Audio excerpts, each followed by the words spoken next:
Next question is from It's Lean. What are your best tips for gut health?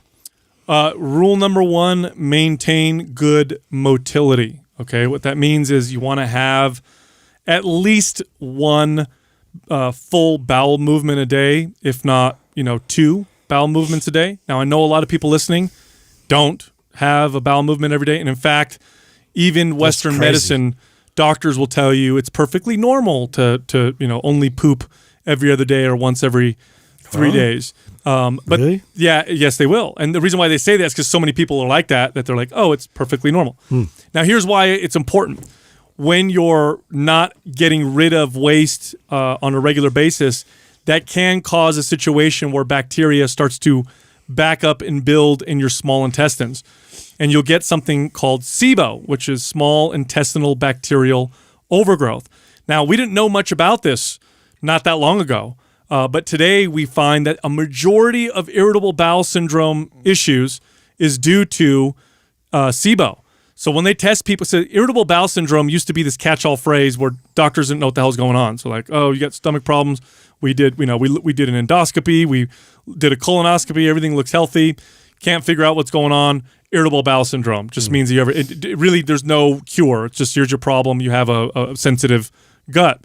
But now when they go in and they test people with IBS or IBD or whatever, what they find now is that a majority of them have this bacterial overgrowth in their small intestines, and what helps prevent that from happening is good motility.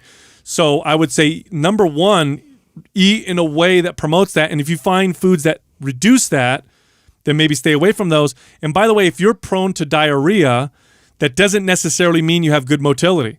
This is something else I learned. Oftentimes, diarrhea is also a sign of constipation because the body's getting rid of fluid, but the real waste is kind of sticking and staying stuck there. Now, how do you get good motility?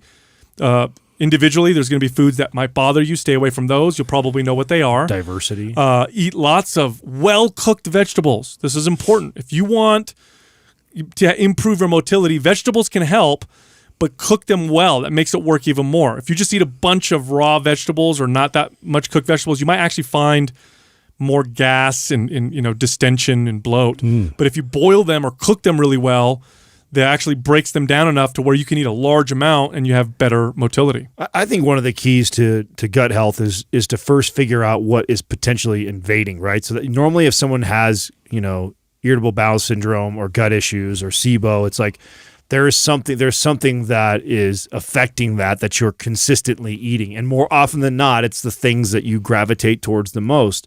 In fact, Doug, is the intuitive guide are we still half off on that? Yes. Okay, so the intuitive guide, I recommend everybody does this, even if you don't have gut issues, but to eliminate most of the things that are most commonly, problems for most people that have gut issues.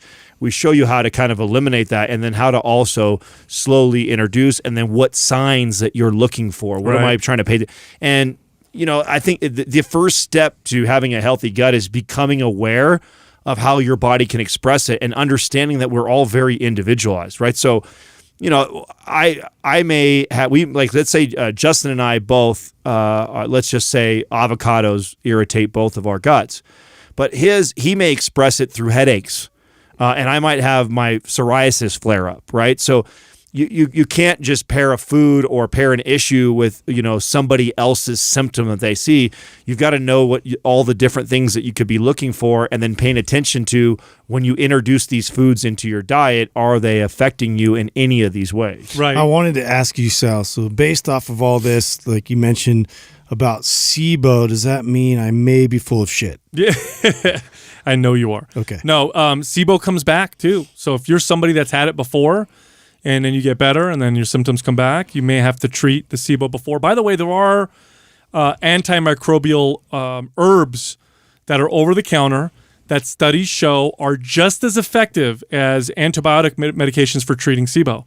So you don't have to take antibiotics if you think you have SIBO issues. But yeah, good motility, stay away from foods that irritate your gut, stay hydrated. That's actually, believe it or not, the number one reason why people have motility issues. They don't drink enough water. Sometimes just increasing your water intake will have you, pooping or whatever more often. Artificial sweeteners often, in my experience, cause problems for people if they start to consume lots of sucralose or aspartame. So you might want to, stay away from those things as well. And then the common offenders that Adam was referring to are gluten, dairy, soy, flour, nuts, and egg whites. Those are and legumes. I mean, I know it sounds like a lot, but those are the common offenders, with gluten, dairy, and nuts and soy being the most out of that category. So you can even just cut them out. And when I say cut them out, they have to be completely out of your diet, not even have a little bit. Do that for 30 days, and then introduce one by itself for a week. See how you feel. If you feel good, introduce the next one it's a tedious process, but up until now, there's nothing that is come close to being able to identify food intolerances quite as effectively.